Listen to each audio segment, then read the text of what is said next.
સુરત મહાનગરપાલિકા દ્વારા વિકાસના નામે ભેસ્તાન પાસે 34 કરોડના ખર્ચે એક નવો બ્રિજ તૈયાર કરવામાં આવ્યો છે, પરંતુ આ બ્રિજ અત્યારે શહેરીજનો માટે મજાક સમાન બની ગયો છે. વડોદરાથી કરડવા તરફ જતા માર્ગ ઉપર વાહન ચાલકો 600 મીટરના બ્રિજના એક છેડેથી ચડી અને બીજા છેડે ઉતરે તો છે, પરંતુ ત્યાંથી તેમને પાછા ફરવું પડે છે. આ પાછળનું કારણ છે કે તંત્ર દ્વારા તૈયાર કરાયેલા બ્રિજનું ઉદ્ઘાટન તો કરી દેવાયું, પરંતુ બ્રિજની સામે રેલવે લાઇન ક્રોસ કરતો કનેક્ટિંગ બ્રિજ હજુ સુધી બન્યો નથી, જેના કારણે વાહન ચાલકો 600 મીટર બ્રિજ ક્રોસ કર્યા પછી અટવાઈ જાય છે. ઉલ્લેખનીય છે કે દ્રશ્યો જોઈને એવું લાગે છે કે જાણે બાળકો બગીચામાં લપસણી ખાવા દાદર ચડીને આવે છે અને ત્યાંથી નીચે ઉતરીને ફરી પાછા લપસણી ખાવા આવી જાય. રેલવે ટ્રેક ઉપર પાર કરવાની કોઈ વ્યવસ્થા ન હોવાથી આ બ્રિજ હાલ માત્ર શોભાના ગાંઠિયા જેવો સાબિત થઈ ગયો છે.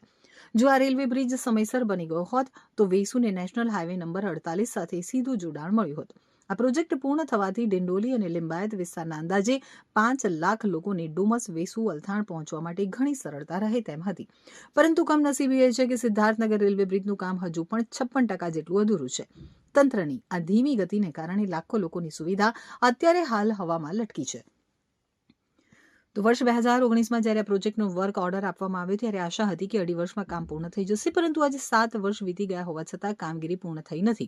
આ વિલંબને કારણે પાલિકાની તિજોરી ઉપર પણ આર્થિક ફટકો પડ્યો છે. જે પ્રોજેક્ટનો મૂળ ખર્ચ 69 કરોડ રૂપિયા હતો તે વિલંબના કારણે વધી અને હવે 74 કરોડ સુધી પહોંચી ગયો છે. આમ જનતાના પરસેવાના 15 કરોડ રૂપિયા માત્ર તંત્રની બેદરકારીને કારણે વધારે ખર્ચાયા છે.